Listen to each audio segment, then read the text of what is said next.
All right. That's probably not enough time if you haven't had a chance to look into all of those responses on the Flipgrid. Probably not enough time for you to do that. Um, but if you haven't finished watching all of them, I encourage you to go back once we finish up with our session today to go back and watch some of those. From what you have seen, would anybody like to share out what spoke to you? I know you may have commented on somebody else's video.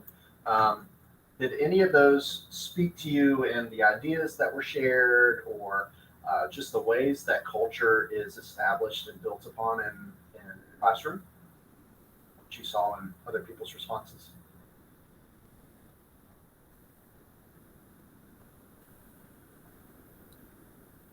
I commented on Miss Mitchell's video, and I really liked her surveys that she would send out. Just like, just getting that pulse on what she's doing in the classroom and how it's working and how it's not working. I thought that was really good. I just watched it. I was like, I could do this. Why don't I do this? I should do this.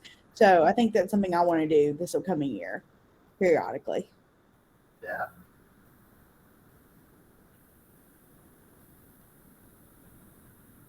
I have to say, Rhonda Mack, I love the Band-Aids and puzzles. That was just the Band-Aid analogy was so powerful to me. I feel like that helps students to see and understand just the differences in what we all need. So loved that.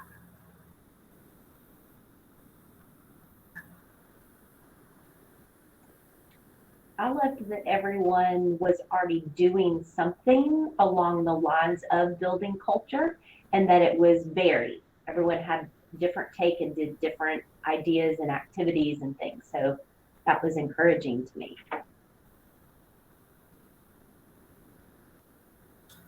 Yeah, I was just watching Brad's video, and I love the comment that he made in his video about, at the very beginning of the year establishing and talking about how he loves science. He loves what he does. He loves learning about science, and he's a nerd about it. But in talking with his kids, he wants them to love it just like him, but the content is not as important as they are.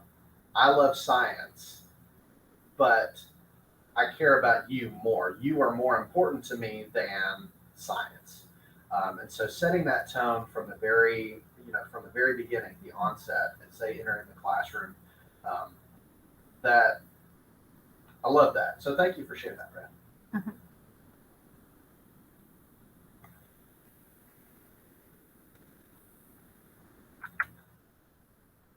Anybody else?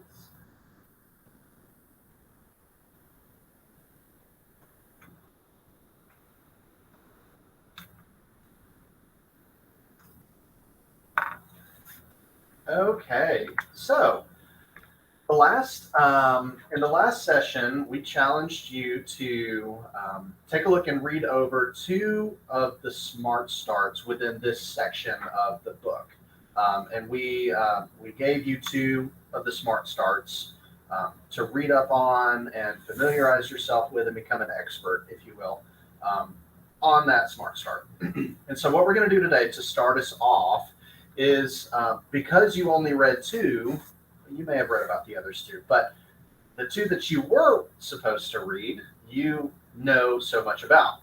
The others you may not. So we're going to spend a little bit of time today in this beginning portion of our session with kind of a modified version of the Great American Race. Okay, so really, it was the template that is within the Great American Race Protocol, which we will read about further on into our book study. We like the template of it, so we kind of modified it to fit the needs of what we wanted to do for this session. So if you will, go to that bit.ly link there, bit.ly/22 uppercase smart uppercase starts. Go there, and you'll be taken into a slide deck.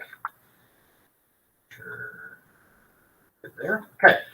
So we would like for you on the slide that matches the smart start that you read about to add 1 sentence and 1 image that best describes and fits the gist of that smart start. if you can. So you'll each have 2 different slides that you're working on. So for example, if I was working on cat and dog and paper airplanes, I would add a sentence into cat and dog and an image, placing the image in that one of those empty boxes there. And you can kind of base whatever the other people who are also collaborating on that slide have contributed. So ultimately, after everything is said and done, we should have 6 or 7 sentences that really describe that smart start. You can add on to somebody else's sentence. You kind of get the idea here, right? Okay, so we're going to add in some links to the chat to help you find images. It may be Giphy, it may be the Noun Project, it may be just a Google image search. So we're going to spend 5 or so minutes working on this, and then we'll come back together and share out. That way we can all have a good understanding of the smart starts. Does anybody have any questions?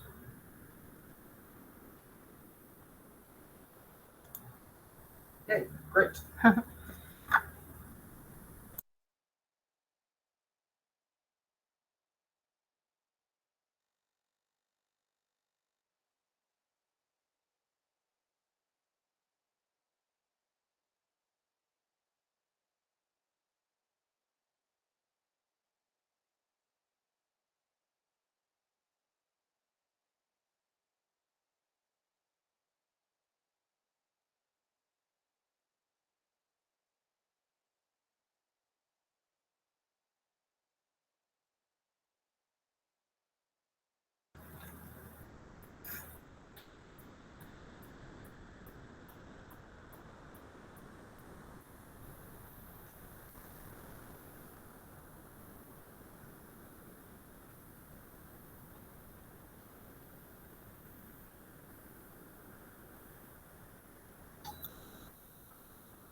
Kylie, I just told Matt it never gets old watching everyone collaborate on the same Google slide. Like, I love it. And kids think it's the coolest thing. Yes, I agree. It's fun.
All right, why don't we say 10:50? We'll give it 3 more minutes. But okay.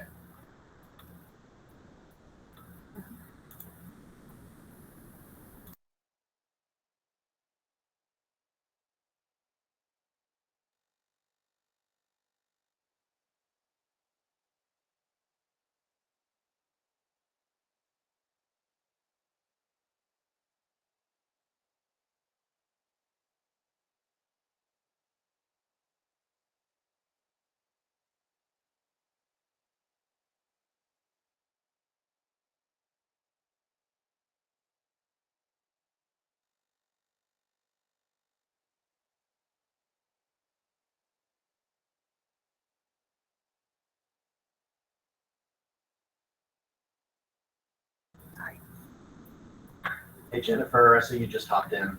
We are working on a slide deck for Smart Starts, just to kind of break down each of them, give everyone a snapshot of what each one is all about. So I'll repost the Bitly there.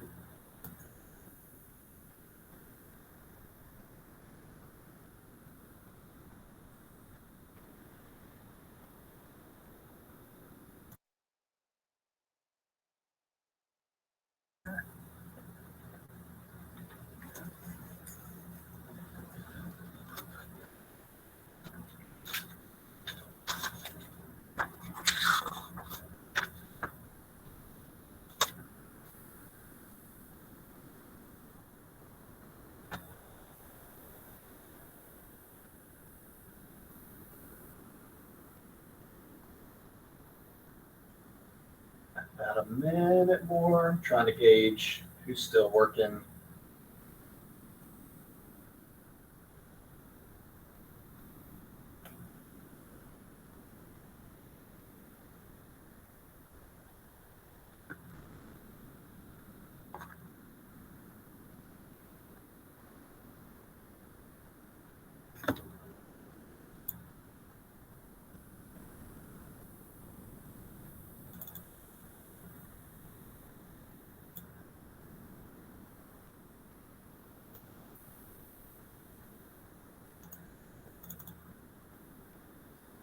Okay, so if you're not totally finished, that is perfectly fine. Continue working if you wish while we get into discussion. So what I'd like to happen is for um, one person that contributed to each of the Smart Starts, share out the gist of what that Smart Start is about for everyone. So somebody who contributed to Cat and Dog, if you'll share about what Cat and Dog is, what it's about, and how it would be beneficial for building culture in the classroom.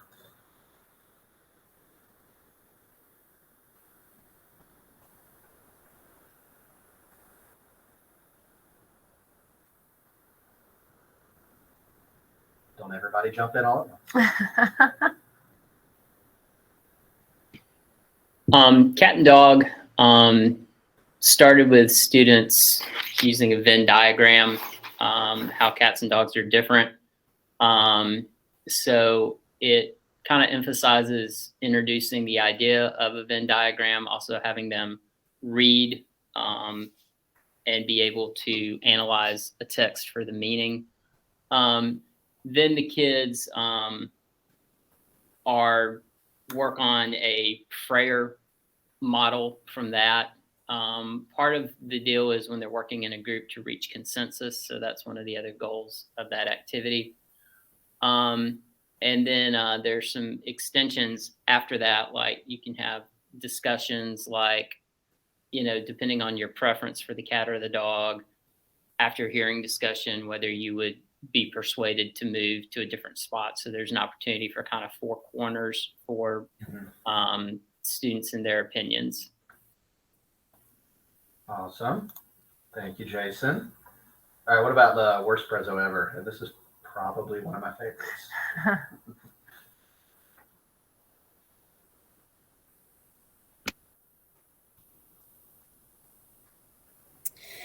So it starts with, he suggests a video talking about how all of the common presentation mistakes, too many pictures, too many words, too many fonts, that kind of thing. And then they can pick a topic they like or dislike, and they create a presentation with each slide being one of the mistakes, and then clearly identifying the mistakes. But the twist at the end, which I really liked, is each group, you switch them. So the group's presenting their presentation that they did not create. I wasn't expecting that twist. I thought that was really neat to have them and see why those mistakes are mistakes. Thank you, Rachel. All right, what about for classmate?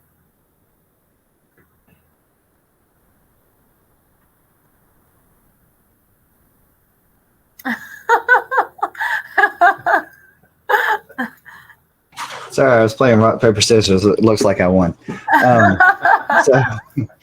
So with the Freya classmate, that's really hard to say. It's basically just an opportunity for students to work in pairs or groups of 4 and then describe their classmate, things about them, the things that they like, the things that they dislike, favorite pet, those sort of things. And then the opportunity to kind of break apart from there. Okay, now go find somebody who shares similar characteristics as you, and then kind of do the same thing there, share out to the class. And then it's just kind of an opportunity for the students, yes, to learn more about their classmates, that maybe meet somebody they hadn't before, but also an opportunity for a teacher to kind of learn about their students and who they are. Yeah, I like this one too. I think a lot of times the Freya model is used in a way that doesn't really get students amped up about what they're learning. But the way that they spun this to make it a more fun and engaging way of getting to know each other, I thought was really cool.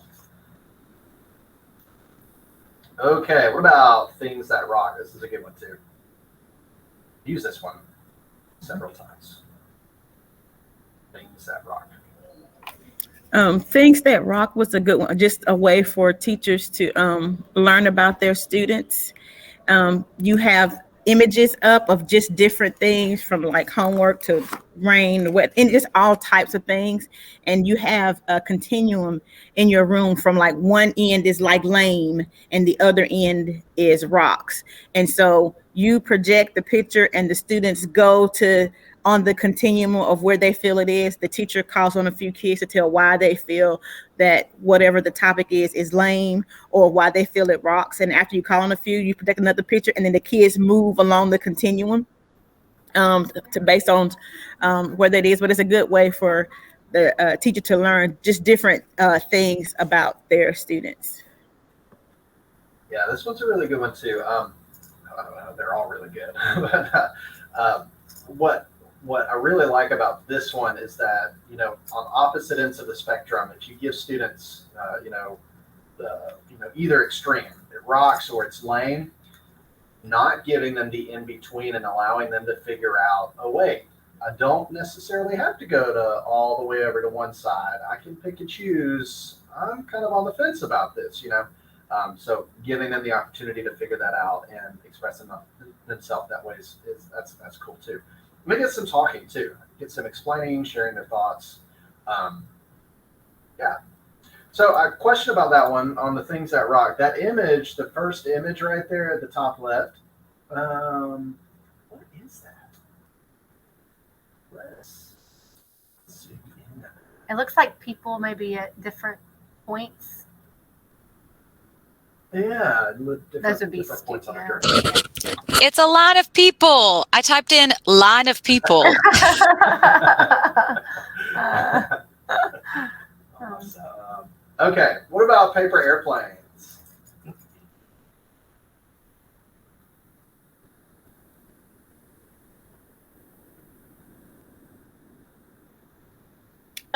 So paper airplanes had students making airplanes. You gave them like a certain amount of time, they can make as many idea airplanes as they wanted, and then you gave them a shorter amount of time to come up with one design to test, and they got to test that. And there was like a lot of connections for like science and graphing and like being able to tie all that in. But I also really liked that it was just kind of working together.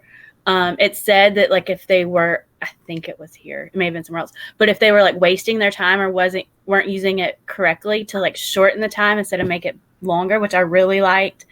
But it's really low stakes. So it kind of teaches them early that it's okay to make mistakes and fail because it's just a paper airplane.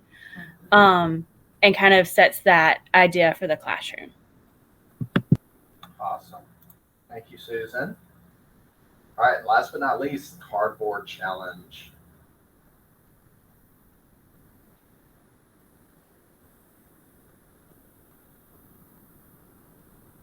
I'll talk about this one. There's actually like a documentary that goes with it, and I don't have the book open in front of me. But anyways, this kid made an arcade completely out of cardboard, and like it went viral, super popular. And so the idea is that you give your kids time in class. It suggests maybe like 2 back-to-back days to build an arcade completely out of cardboard. And so it's just like a team building activity. And kind of like a brain break activity. Yes, it's super cool. Super cool. We Seems should. like definitely beyond my capabilities.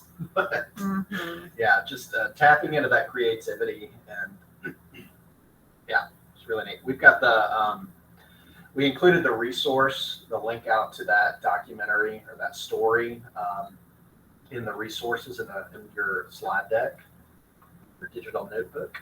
So when we get over to that here in a little bit, just know that's there. Okay, so each of these kind of focus on a different aspect of building culture and community in our classrooms. So where do you see these fitting in within your rooms? What areas, based on the things that you currently do to build and establish different components of culture, whether it's communicating with each other, debating in a respectful manner, whether it's establishing trust, where do you see these fitting in within your classroom?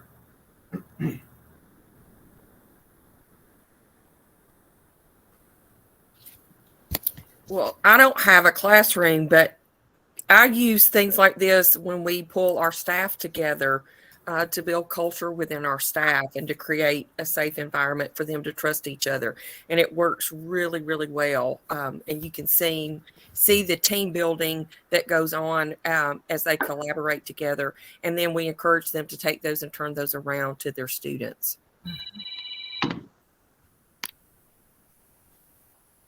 Definitely, I love that.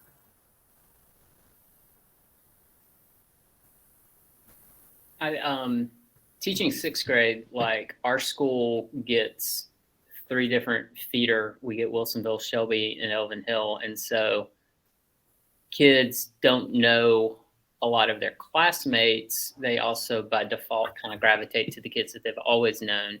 So when you're able to early on split them into groups where they purposely have to learn about other people, I think that's important to helping, particularly with 6th grade, like things are so overwhelming at the beginning, adjusting to the way that a middle school works. So giving them a place where they do feel safe in that classroom, but then also giving them the opportunity to immediately kind of learn some new people, I think is very important. Yeah, absolutely. I think that transition is such a hard transition coming in, especially in your case, you got 3 feeder schools coming in. You may know some people, but you may not know anybody. So yeah, I'm with you. These are a great way of getting to know, meeting new people, and making that transition easier.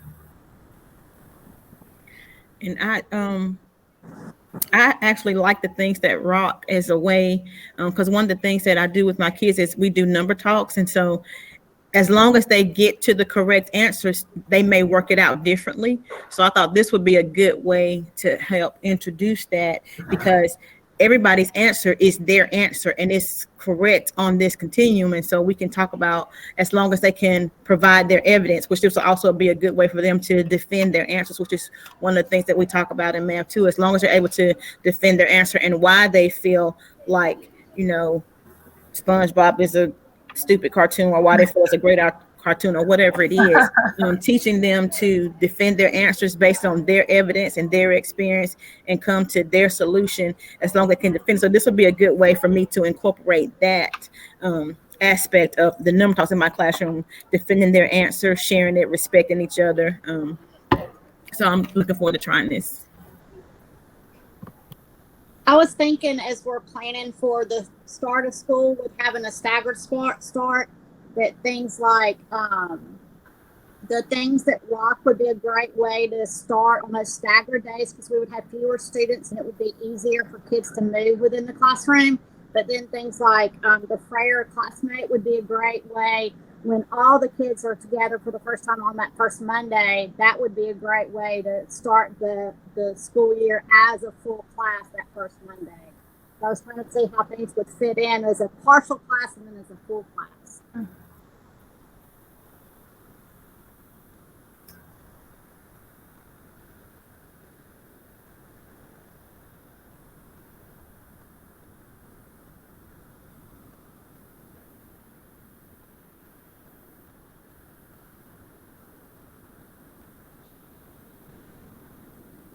All right, so all of those are great things. Those are all wonderful things, and based on your Flipgrid videos that you shared with us too, it sounds like you are already doing incredible things in your classroom to build and establish the culture. So how do you think these smart starts would have impacted the culture in your classroom if you had implemented them, some of them, any of them, with your students this past year? So this past school year, we had tragedies strike our school a couple of times. And there were days that by reading the room, I could just tell my class they needed a break. And I wish I would have had, something like the paper airplanes, where we could have taken that brain break, but still doing something productive, instead of a day where they dissociated themselves with the world and went into their phones or a book or something like that. Unfortunately, tragedy sometimes strikes high schools, or all schools, but I think that would have been something for when it does happen, to have something that you can still kind of create positivity in a time when maybe they do just need a break from your content that day.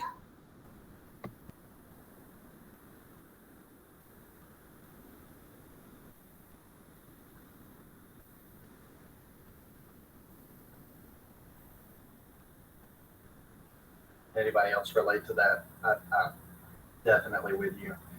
There are things that happen within the school building, but also things that take place in students' personal lives too, that come back in and impact them, as you know.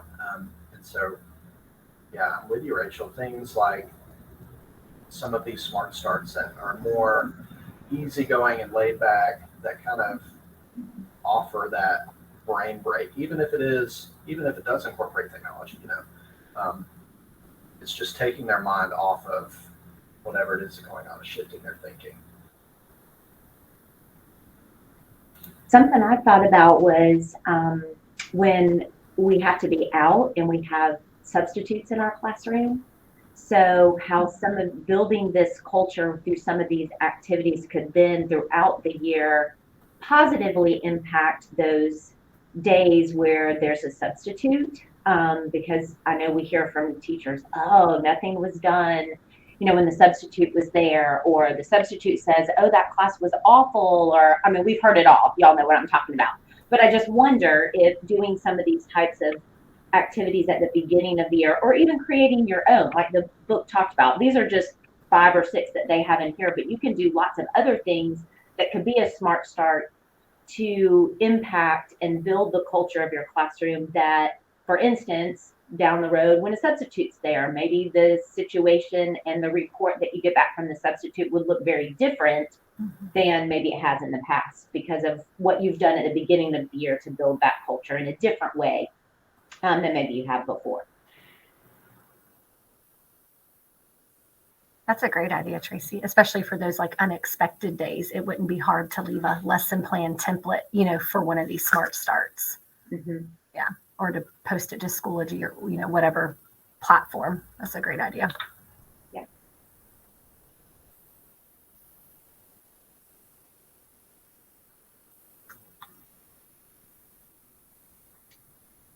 For the elementary teachers, and I know it's just Leanne, but maybe Cindy can talk to this as well. What did you all think about chapter 5, the Smart Start tips for littles? Did you see that working into your classroom? And maybe some of you all at the secondary level took something out of that one particular chapter.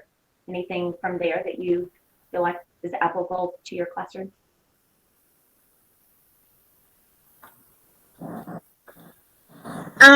I had things that rock as one of my assigned topics, and so I was trying to figure out how I could use that beyond day one. And I saw the idea of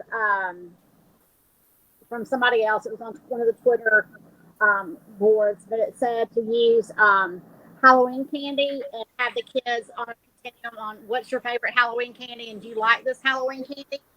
And I was thinking that would be a great intro as far as how to, as far as like an opinion writing. That would just be a great way to introduce that opinion writing, and just get their minds thinking about how I would start opinion writing, and just introduce it that way. And that would just be a great way to use that things that rock later on in the year instead of just that at the beginning of the year.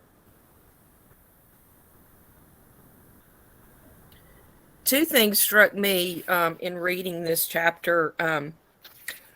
One was, with kids not being able to write, using something like Read Write Google, where they could talk their thoughts instead of writing their thoughts related to some of these skills.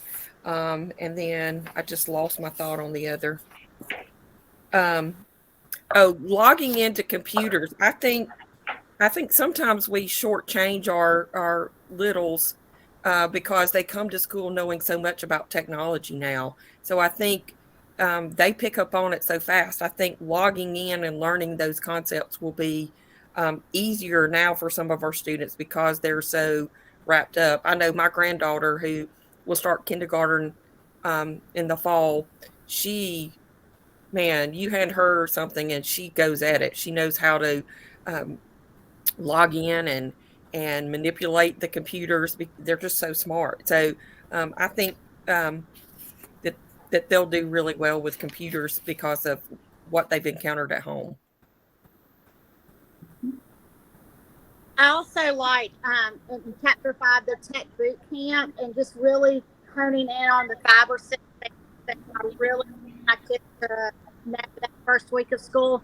One of them, which I don't know if this is something that older kids do, but one thing that our younger kids do, they spend a whole lot of time, especially when they're working in Google Slides or Google Docs, is spending the bulk of their time playing with color and with fonts and all that, and spend their time doing that instead of the content of the presentation. So just giving them time to work on that, and maybe telling them to find a signature font and a signature color and using that for the majority. Get all that out the first week of school so that they can then after that concentrate on the actual content of their presentation. Yeah, that's a great idea. And not just for littles too, but for the older kids, because they do the same exact thing. So using some of these types of activities at the beginning of the year, like you said, Leanne, K-12, for those kids to kind of play around and explore and hone in on what they actually want to use so that it doesn't become an interference down the road when you actually are using a protocol and they're all wrapped up in everything else but the content of it. So this is kind of like a little side note. I just had this thought. This book was written in 2018. So kind of piggybacking off what you said, Cindy, about your granddaughter going into kindergarten, already knowing how to log in. I know that's not the case with all students, but it's been 4 years since this book is written, and there have been so much that's changed in the last 4 years, last 2 years, really, So the impact and the changes that have been made that have affected our students and their capabilities, their abilities. So there are going to be more and more students like that who are coming into the classroom at a really young age, in kindergarten, first grade, whatever, already having these skills and being able to share that with other students. So I just, little side note there, rabbit hole to go down. Just thought that was interesting. Yeah, and I think too, you got to be, as you said, not all students will come in. I know we see a lot of our EL students that come into the classroom and they've not been exposed to as much as what my granddaughter may have been. So, just being aware of that and making sure that you have things in place to scaffold their learning. And I like that the book had a lot of scaffolds throughout the book, that they made note of that for teachers to kind of help them as they put those scaffolds into place.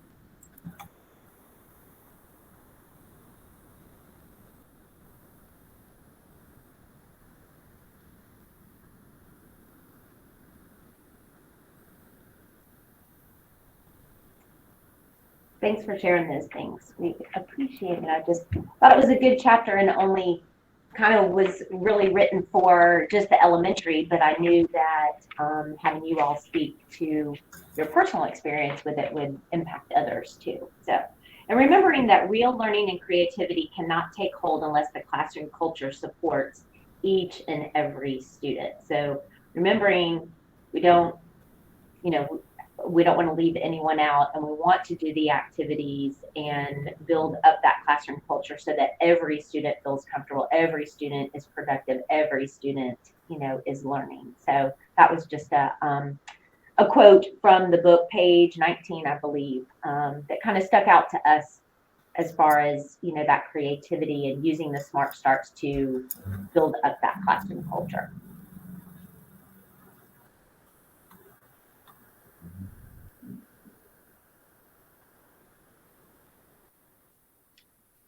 Ashley, did you want to? Yes. Okay. I'm sorry. I see you've already. I'm sorry. I'll continue. Okay. What is one redesign opportunity that you can make in your classroom to encourage the creativity and the confidence? So at first we kind of had included just the creativity aspect, but then, we really thought in order for kids to be at their true best level of creativity, they have to have that confidence in themselves. And so how do we build both of those simultaneously? Any thoughts on that? Like on a redesign opportunity that could build those two things?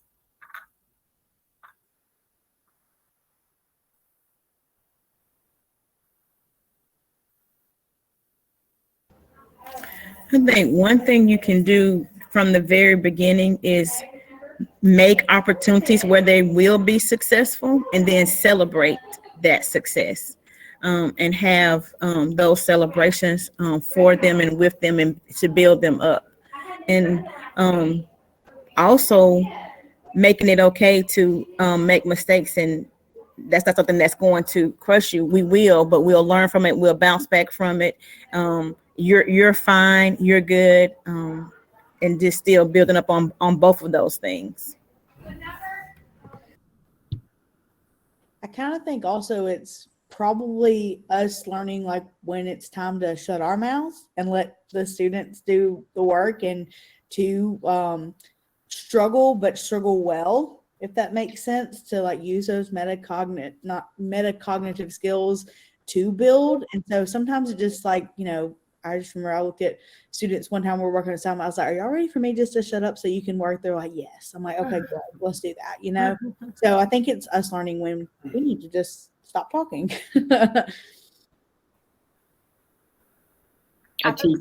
Oh, go ahead, Jason. Okay. I teach the same kids for mostly for 3 years. And so I became pretty conscious about 5 years ago that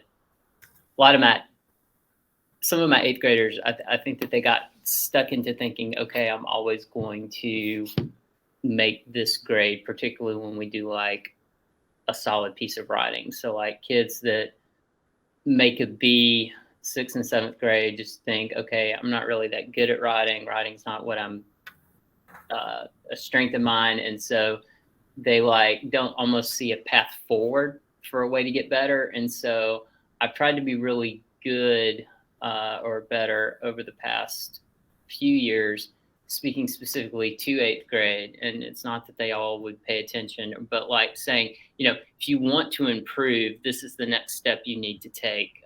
This is and giving them something very specific so that they could start to take more confidence in something that they probably don't feel that confident in.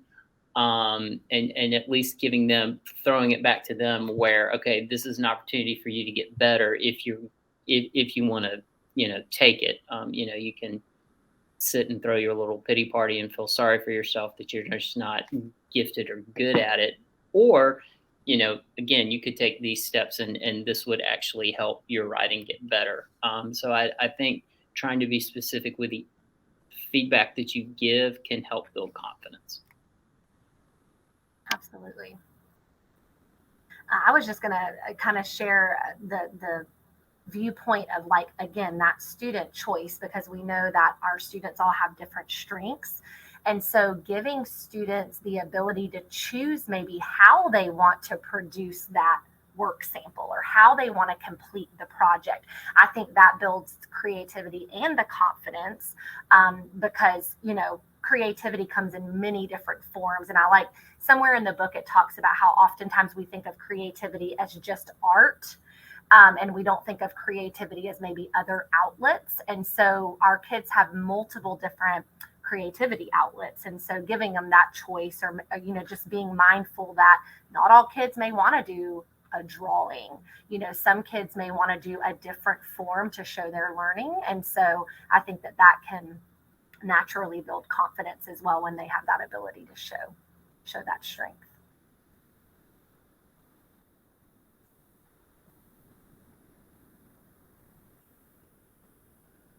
All right, any other ideas on redesign opportunities?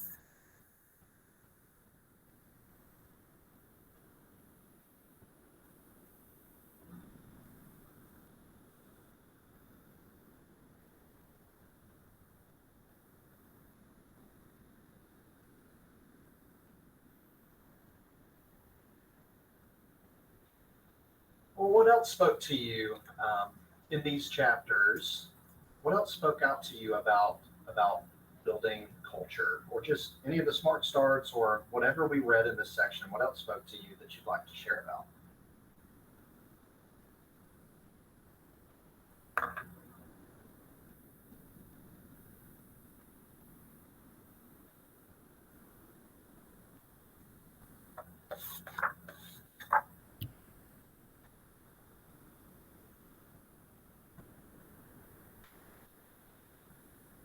I still kind of like, I guess, you know, 2 weeks ago, I talked about comparing it to another book as far as content. And so this book is definitely like, you know, these are the practices or things that you could use in your classroom, you know, without touching the content at all. And so, you know, I guess what I continue to kind of look at is, you know, okay, if you do a Halloween candy activity with your kids, like, you know, they walk out and like, that's the best lesson ever. But, you know, you do you do 180 days of Halloween candy debate. Like, you know, there are some teachers and educators who would be like, oh, we debated and kids felt comfortable in the class, you know, but like, did they actually understand any of the curriculum or content that they were responsible for? Did they do any of the critical thinking? And so, you know, the book later kind of picks up the 4 C's. And so, you know, how you get, or how you maintain critical thinking, how you know, balance the demands of the content that you're obligated to get into versus the, you know, feel goods or the protocol. Like, to me, that's kind of, I guess, where the rubber meets the road, is, how you are able to make sure that your kids are learning and that they're learning at a high enough level. I think that those are important concerns that I just feel like instinctively maybe that the book definitely doesn't touch on that. Its purpose is different. So that's just something I keep circling back to.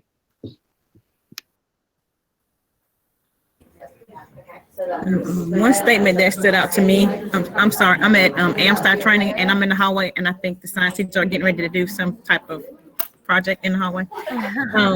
But one of the things that stood out to me in chapter 12 about it's never too late for culture was that the culture is going to develop in your classroom. Your classroom is going to have a culture, but I need to be the one to lead that culture and to set the tone for that culture, and being intentional about creating that culture. And I've always tried to make it a safe classroom so they feel okay to make mistakes and know that it's safe. But going beyond that, there's some things that I learned made me think about as I was reading this, making it be more than just a safe place for sharing your mistakes and it's okay, but moving beyond that in the culture that I create in my classroom. Piggybacking on that, back on page 18, I think it is, it talks about how we spend so much time at the end of the school year with activities, getting students spending time with each other, end of the year field trips or parties or whatever. And why are we spending at the end of the year all of this time getting kids celebrating each other when really that needs to happen at the beginning of the year? So as Rhonda was saying, building that culture at the beginning of the year so that you can reap the benefits for students having those relationships all throughout the year. And then also piggybacking on what Jason said too, if you're spending that time getting students familiar with these EDU protocols at the beginning of the year, with getting to know each other, then you can shift it to the learning that needs to be happening in the classroom because they're familiar with those protocols, and that cognitive load at the beginning is low because they are getting to know each other. And then you up the cognitive load as you go throughout the year. And as they are participating and doing these different protocols, they're able to really up their level of knowledge and their application of the information that you're trying to get them to master. Adding on to the culture comments, in chapter 12, that first page, something that kind of stood out to me, I've always thought about creating the culture, but I never really thought about it addressed maintaining the culture. And it says to dip into a Smart Start activity at least once a month throughout the year to help them reconnect, because I think we do think about it at the beginning, but I think then we kind of forget. And kids, just like we do, slip back into their old routines. So I do think being very conscious of reintroducing that community building, whatever activity it is throughout the year, is something I had never really thought about before. Yeah, and adding on to that, keeping these things embedded throughout the year, your students, as they get to know each other, they will essentially become more like a family. They're going to have disagreements. They're going to have girl fights. They're going to have like legit fights. They're going to cuss each other out, all this and that. And so if we don't have these types of activities or things embedded within to continue establishing the culture, those events, those negative, dirty events, those things is what will turn a culture upside down and affect the rest of the year if they're not continued.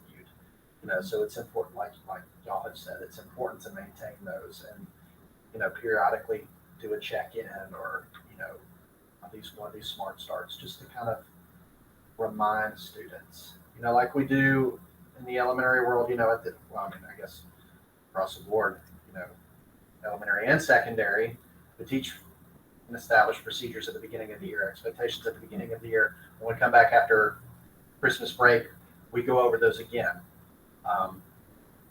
and the same is true with culture, except it doesn't just need to be at the beginning, the middle. It needs to be constant throughout the entire year.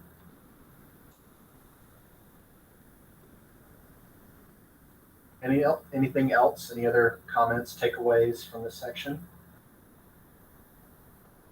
My section is kind of all over the place. It's like different pages, but I mean, just like with everything that y'all were saying, it's also talking about bottom of page 31 about the importance of establishing those structures and routines at the beginning, front loading at the beginning, so that we can break the rules later, which I thought was really important. Like we have to lay the foundation so that later when we do paper airplanes, it can be all of the things that it describes that a classroom should be. And I love the words that it uses. It says up tempo, fun, different, light, giggle inducing. How often do you hear a classroom described that way? But that is the dream, right? That we can, people are always afraid of, I don't want to loosen the reins because these kids can't whatever, or they get crazy or whatever. You work on this at the beginning, you do it once a month or whatever, you establish those routines so that we can giggle and be upbeat and have fun. That makes school a place where they want to be.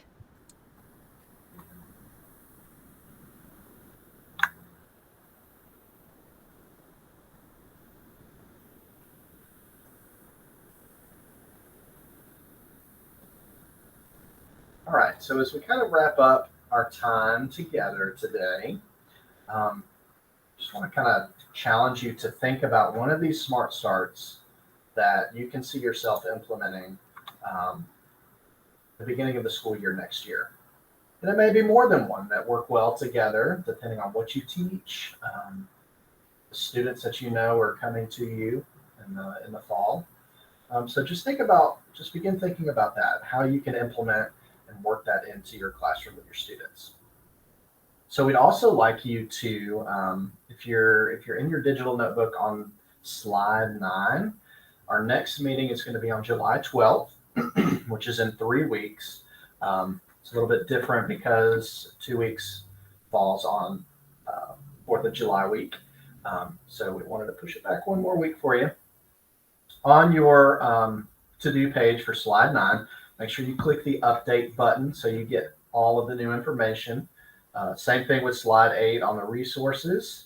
Click the update button there to get all of those resources. So for the next time that we meet, we want you to write about that Smart Start on the slide deck that's linked there. Just share about, let me actually get that pulled up quick.